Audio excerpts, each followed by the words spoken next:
The reason I like to come to Tønder mostly, well, last year was my first impression. And I was so impressed by the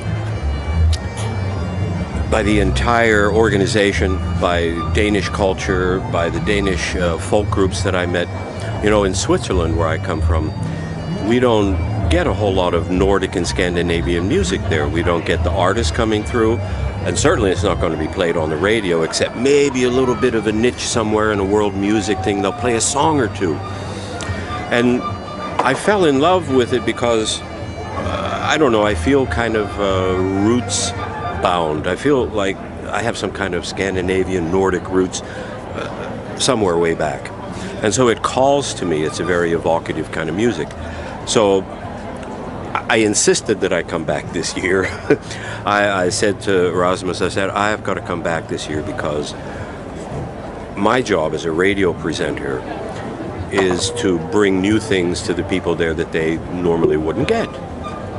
And so whenever I see so much joy in the music here, look at the faces of the people when they play, and that they're so proud of the tradition, and they're so dynamic and so diverse, and so subtle and so complex. And all of these things together is just overwhelming. And the 4 days in Tønder, running from morning till night, till 9 in the morning till 2 at night, it's like way too much. It takes me a week almost to just digest it and go through and sort out and put together a program that would do justice to what I've seen here. And so that's why I come back, because there's something here that the rest of the world should hear, or at least my little part of the world. You know, Switzerland is south of here, as everybody with geography knows, but why doesn't that music come to us? We're more oriented toward the east and the south, or the west, America, England, and so. But there's nothing coming from the north. And there's such a big gap there. And it makes me kind of sad because it's such a happy music and these people are not hearing it. So I feel a responsibility to bring this good music to my good folk back home on the air. And so I'm going to do my part to continue the Tønder tradition in the Swiss Alps, and I do a podcast, so it's broadcast. I have fans in Australia, New Zealand, Iran, China. So the music is going more than just to Switzerland. It's going really to all of the fans out there who like world music and traditional and roots music and discovering new cultural things for us are so foreign, you know.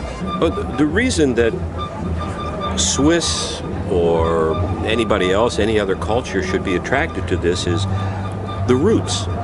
Everybody has their culture, everybody has their roots, and music can combine all of the elements from, and here especially, I mean, what we had this group playing tablar, right? I forget the name of the group now right here.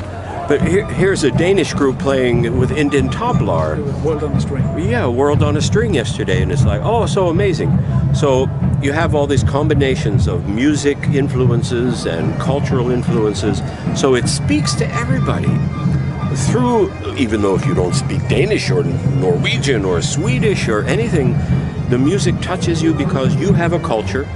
Your culture has roots. The music can speak to you in ways that no words can do. And so we have that closeness, we have that thing that joins us together. And what is that? Going back to the feeling of joy, going back to the feeling of being a community. And that's what music does. That music is something that brings us all together, no matter where you are, if China, Egypt, whatsoever. So that's why I do radio. That's why I love so much to be able to come here and find new things. It's a really wonderful experience. And I want to thank everybody at Tønder and Folkspot and